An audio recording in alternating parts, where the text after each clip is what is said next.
I don't know why you're making such a scene, Laura. You had to see this coming, Paul said, his voice cold and dismissive as he packed his suitcase. You're turning 50 today, and let's be honest, you're just too old for me now. The words hit me like a physical blow, each syllable cutting deeper than the last. I stood frozen in our bedroom, the same room we'd shared for 25 years of marriage, watching my 55-year-old husband methodically fold his designer shirts. Paul, please. It's my birthday. We can talk about this, I pleaded, my voice barely a whisper. He just laughed, that cruel sound nothing like the warm chuckle I'd fallen in love with decades ago. There's nothing to talk about. Amanda's waiting for me. She's 25, gorgeous, and actually understands me. He zipped up his suitcase with finality. I've already filed the divorce papers. Don't act surprised. You must have noticed how bored I've been lately. My name is Laura Mitchell, and this is how my 50th birthday became the day my life fell apart. Or so I thought at the time. As an event planner in Houston, I'd spent years making other people's special moments perfect. But here I was, on what should have been my own milestone celebration, watching my husband walk out on me for a woman half my age. I never saw it coming. Sure, Paul had been distant lately, working late hours and taking mysterious business calls, but I'd attributed it to stress from his sales job. We'd built a comfortable life together, a beautiful home in the suburbs, regular vacations, countless shared memories. I'd supported him through every career move, every setback, every triumph. I'd put my own dreams on hold more times than I could count, believing we were partners in building our future. The signs had been there, I realized now. The new clothes, the gym membership he suddenly couldn't live without, the constant comments about keeping ourselves young. All while I was busy planning our anniversary trip to Europe, a surprise I'd been saving for over a year to afford. The irony wasn't lost on me that I'd spent the previous evening finalizing those reservations, completely unaware that my husband was planning a very different kind of trip.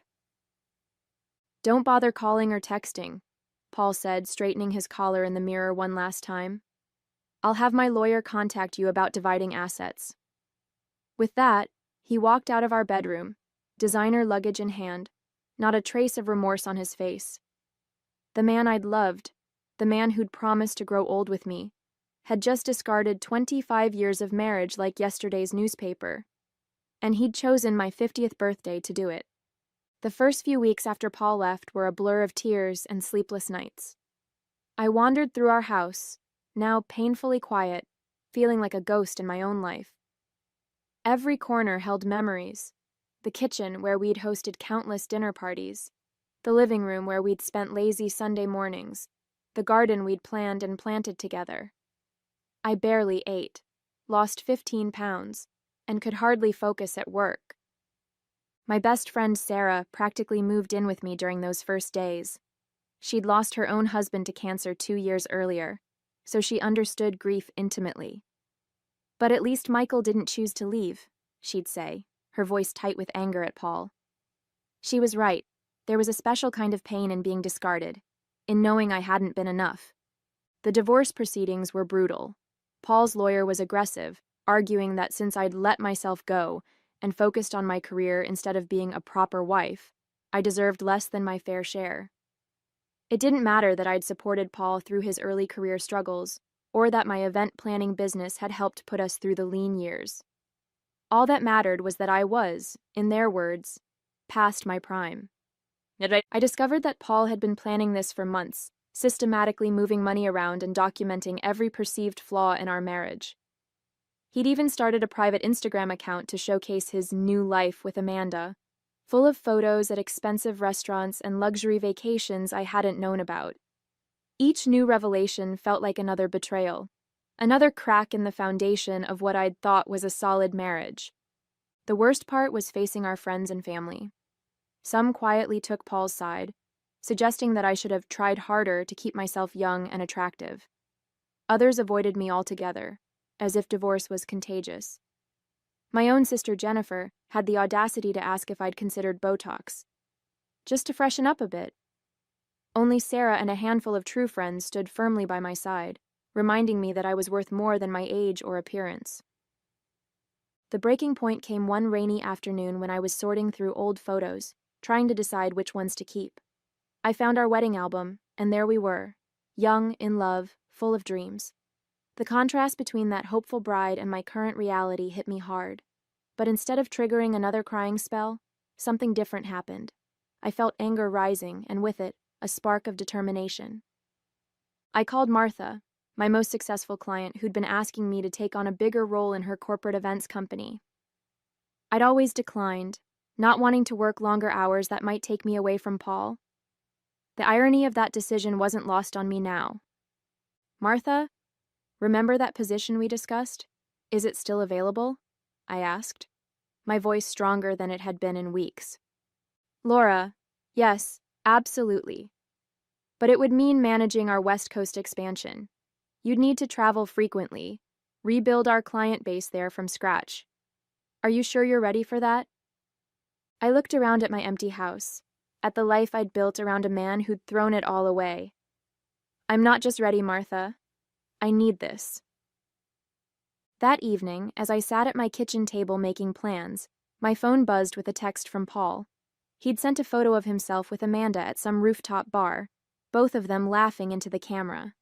The caption read, "Living my best life. Hope you're doing okay, Laura." The old Laura would have crumbled, spent another night crying into her pillow. But something had shifted inside me. I deleted the message without responding and pulled out my laptop. If Paul thought he could just discard me and watch me wither away, he was about to be very surprised. I stayed up late into the night, researching fitness programs, updating my resume, and making lists of all the dreams I'd put on hold for my marriage. By the time I finally went to bed, I had a plan. Paul might have chosen to make my 50th birthday the end of our story, but I was going to make it the beginning of a whole new chapter, one he would regret not being part of. The first major test of my resolve came 3 months after Paul left. I was at the grocery store when I ran into Amanda's mother, Susan, who also happened to be my former yoga instructor. She approached me with a sympathetic look that made my stomach turn. "Laura, I'm so sorry about everything," she said, touching my arm. "I had no idea Amanda was seeing a married man until it was too late. If it helps, I don't approve of what they're doing." I forced a smile, gripping my shopping cart tighter. "How are they doing, Susan?" The words tasted bitter in my mouth. She hesitated, then leaned in closer. "Honestly, not great. Paul's been, well, controlling. He tracks Amanda's spending, criticizes her friends, gets jealous when she talks to men her age. Last week he threw a fit because she wanted to go to a music festival instead of some business dinner." The information hit me differently than I expected. Instead of pain, I felt a strange sense of validation. The perfectly curated social media posts hadn't told the whole story. "That must be hard for you to watch," I said carefully, noting how Susan's face clouded with worry. "It is. But what's worse is seeing him blow through money like water trying to keep up with her lifestyle. Designer clothes, expensive restaurants, weekend trips. Amanda mentioned he's had to dip into his retirement savings. I thought about the substantial settlement I'd fought for in our divorce, thanks to my lawyer's discovery of Paul's hidden assets. He'd been furious when the judge ruled in my favor, but I'd stood my ground. "I should go," Susan said, checking her phone. "But Laura, you look amazing. Whatever you're doing, it's working." She was right. The stress weight had melted away, replaced by muscle from my new fitness routine.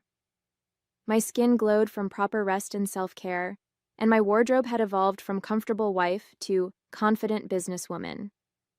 I left the store feeling lighter, stronger. Paul's perfect new life was showing cracks, while mine was just beginning to bloom. The transformation of my life continued gaining momentum. I threw myself into the West Coast expansion project, traveling frequently between Houston and Los Angeles. My new role challenged me in ways I hadn't experienced in years, and I thrived on it. The loneliness I'd felt after Paul left was replaced by a sense of purpose and achievement. One evening, while closing a major deal in LA, I received a flurry of texts from Sarah. Paul had shown up at our old favorite restaurant with Amanda, only to find me there hosting a corporate dinner with 20 high-profile clients. According to Sarah, he'd stopped dead in his tracks when he saw me. He couldn't take his eyes off you, Sarah wrote. Amanda noticed too. She kept trying to get his attention, but he was fixated on you in that red dress. When you stood up to give your speech, I thought his jaw would hit the floor. I had to smile. The red dress was new, something I'd bought to celebrate landing a $1 million contract. The old Laura would have thought it too bold, too attention-grabbing. But I wasn't that Laura anymore. Later that night, Paul tried to call me. When I didn't answer, he sent a text. You looked beautiful tonight. I miss our talks. Maybe we could grab coffee sometime. I showed the message to my assistant, Emma, the next morning. She'd become a close friend through our long hours working together. He's realizing what he lost, she said, shaking her head. Classic midlife crisis backfire. She was right. Paul had expected me to crumble, to become the cautionary tale of a discarded older wife. Instead, I'd rebuilt myself into someone stronger, more successful, and, ironically, more vibrant than I'd been in years. The validation he'd sought from a younger woman was proving hollow, while I was genuinely flourishing. The culmination of my transformation came at an industry gala 6 months after that restaurant encounter. I was receiving an award for innovation in event planning, and the ceremony was being held at Houston's most prestigious hotel. I'd invited Sarah as my +1, knowing Paul would be there. His company always sponsored these events. I stepped onto the stage in a midnight blue gown that had cost a month's salary but was worth every penny. As I accepted the award and began my speech, I caught sight of Paul in the audience. He was alone. Success isn't just about business achievements, I said into the microphone, my voice steady. It's about finding yourself when life takes unexpected turns. Sometimes what feels like an ending is actually a beginning. The applause was thunderous. After the ceremony, Paul approached me at the bar. He looked older somehow, tired around the eyes. Amanda left, he said without preamble. Moved in with someone her age last week. I've been doing a lot of thinking, Laura. I made a terrible mistake. I took a slow sip of my champagne, letting the moment stretch. That must be difficult for you, I finally replied, my voice neutral. I miss you, he said, his voice cracking. I miss our life together. Everything with Amanda was just empty. A fantasy that fell apart. Do you think maybe we could... No, I interrupted quietly but firmly. We can't. You didn't just leave me, Paul. You tried to humiliate me. You chose my 50th birthday to tell me I was too old for you. But look around. I've never been better, and I did it without you. I picked up my award and my clutch. I wish you well, Paul. I really do. But my life is just beginning, and you're not part of it anymore. The year following my confrontation with Paul brought changes I never could have imagined. My West Coast expansion project exceeded all expectations, leading to Martha offering me a full partnership in the company. You've transformed our business, she told me during the contract signing. And honestly, Laura, you've transformed yourself too. She wasn't wrong. The woman who had once centered her entire existence around her husband's needs had been replaced by someone who woke up each day excited about her own possibilities. My calendar was filled with business meetings, yes, but also with art classes, hiking groups, and dinner dates with friends both old and new. I sold our old house, too many memories, and bought a modern condo overlooking the city. The process of furnishing it became a sort of therapy, choosing each piece to reflect my taste alone. No more compromising on the color scheme or keeping Paul's beloved leather recliner that I'd always hated. My space became a reflection of my newfound independence, filled with bright colors and contemporary art. Sarah teased me about becoming something of a local legend among our social circle. You're giving hope to every woman who thinks life ends after divorce, she said one evening over wine. You should see how Paul's friends' wives look at you, like you're some sort of magical creature who discovered the fountain of youth. The truth was, I did feel younger than I had in years, but not because I was trying to compete with 20-somethings. I felt young because I was finally living authentically, free from the constant worry of being too old for someone else's standards. Through mutual friends, I heard that Paul was struggling. Amanda had taken him for a significant amount of money before leaving, and his attempts to date other young women were becoming increasingly desperate and embarrassing. His colleagues had started distancing themselves, uncomfortable with his behavior at company events. "He's become a cautionary tale," Emma observed after one industry function where Paul had shown up with another inappropriately young date, only to be largely ignored by his peers. "Meanwhile, you're the success story everyone wants to emulate." The irony wasn't lost on me. Paul had left me because he thought I was too old. Yet here I was, more vibrant and successful than ever, while he was the one who seemed to be aging poorly, weighed down by his own choices and regrets. 1 year after the gala, I received an invitation to speak at a women's leadership conference about reinventing yourself after 50. The irony was perfect. I'd be giving the keynote speech on what would have been my wedding anniversary with Paul. Standing at the podium, looking out at hundreds of women, I shared my story without shame or bitterness. "Sometimes life's cruelest moments become our greatest catalysts," I told them. 1 year ago, I was labeled too old by someone who was supposed to love me forever. Today, I run a multi-million-dollar business, travel the world, and feel more alive than ever. The response was overwhelming. Women lined up afterwards to share their own stories, many crying as they thanked me for giving them courage. Some had faced similar rejections, others were stuck in unhappy marriages, afraid of starting over. I realized my story had become something bigger than just personal vindication. I established a mentorship program for women over 50 who wanted to restart their careers or begin new ventures. The network grew quickly, and soon we were hosting monthly meetings, workshops, and even retreats. Watching these women rediscover their worth and potential became as fulfilling as my business success.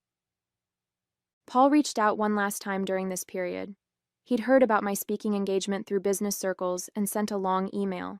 He wrote about his regrets, his loneliness, how he'd ruined the best thing in his life because of his own insecurities.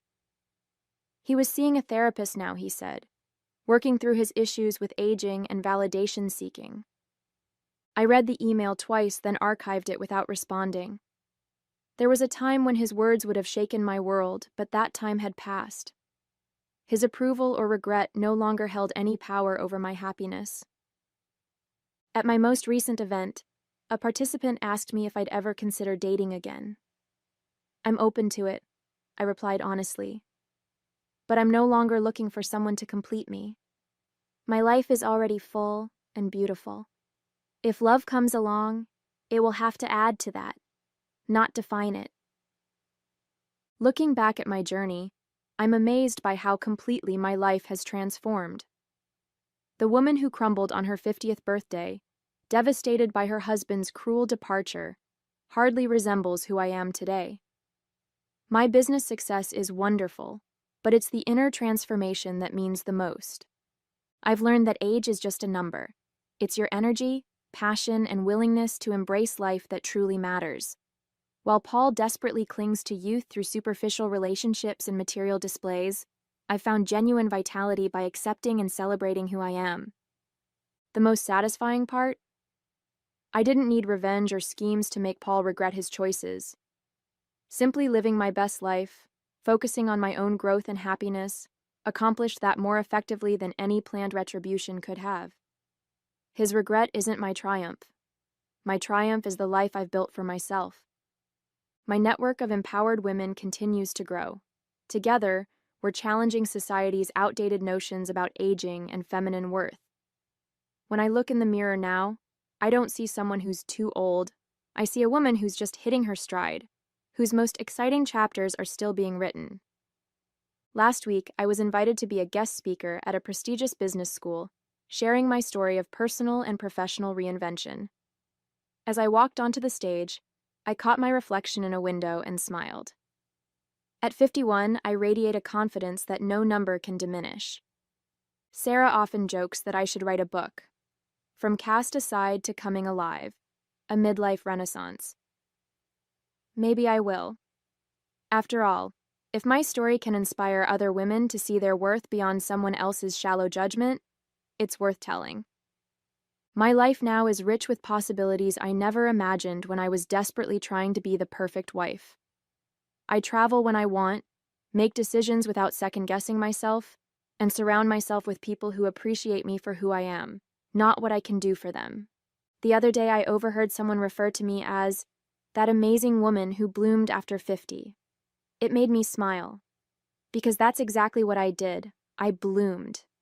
Not out of spite, not to prove anything to Paul, but because I finally gave myself permission to grow into who I was meant to be. Age isn't an expiration date, it's an invitation to begin again, wiser and stronger than before.